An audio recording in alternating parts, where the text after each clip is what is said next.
Assalamualaikum warahmatullahi wabarakatuh. Yang terhormat Ibu Niken Kusumawardani, SEMSI AKCA. Izin memperkenalkan diri, nama saya Amanda Afifah dengan NPM 23 1103 1009.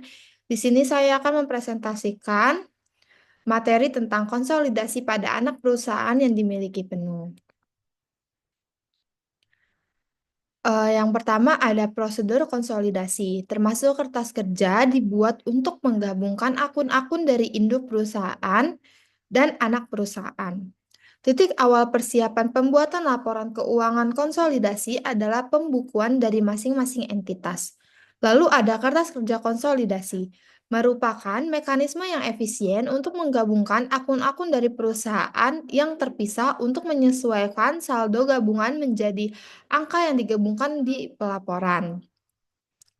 Konsolidasi yang paling sederhana terjadi jika laporan keuangan dari perusahaan-perusahaan yang terrealisasi konsolidasi sesaat setelah timbulnya hubungan induk perusahaan ke anak perusahaan melalui kombinasi bisnis atau melalui pembentukan anak perusahaan.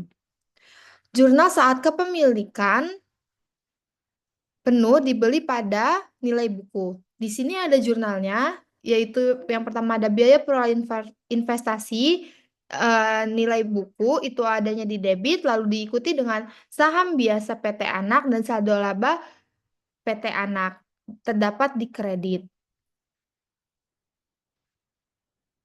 Biaya perolehan investasi berada di debit dan saham biasa dan saldo laba berada di debit. Lalu hasilnya akan menjadi pengurang dan perbedaan antara nilai buku dan harga perolehan di sini adalah 0. Lalu ada akuisisi kepemilikan penuh atas nilai buku. Harga saham suatu perusahaan dipengaruhi oleh berbagai faktor, termasuk nilai aset bersih, kemampuan laba perusahaan, dan kondisi pasar. Posisi yang digunakan untuk menyusun laporan keuangan konsolidasian hanya sedikit lebih sulit pada saat 100% saham perusahaan dibeli pada harga yang berbeda dari nilai bukunya.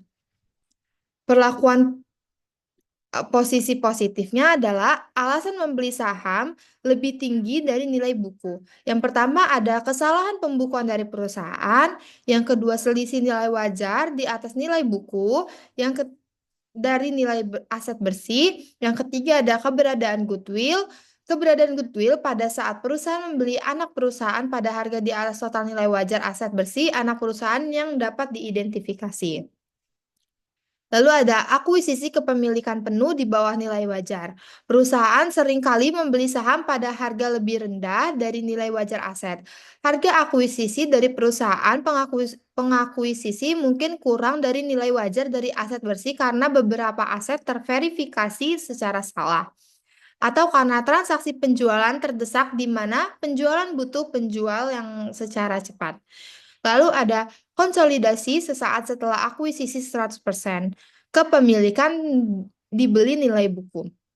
Tiap laporan keuangan konsolidasian disusun seakan-akan diperoleh dari pembukuan tunggal yang digunakan untuk mencatat entitas konsolidasi dimulai dengan mencatat di pembukuan masing-masing perusahaan.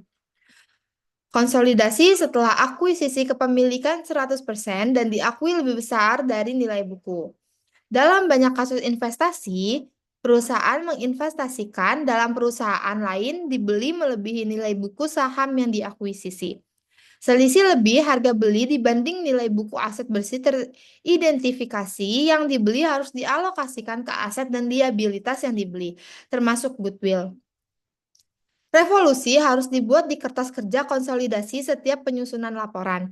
Sebagai tambahan, jika revolusi terkait aset yang harus diusutkan dan diamortisasi, ayat jurnal yang tepat harus dibuat di kertas kerja konsolidasi untuk mengurangi laba bersih konsolidasi.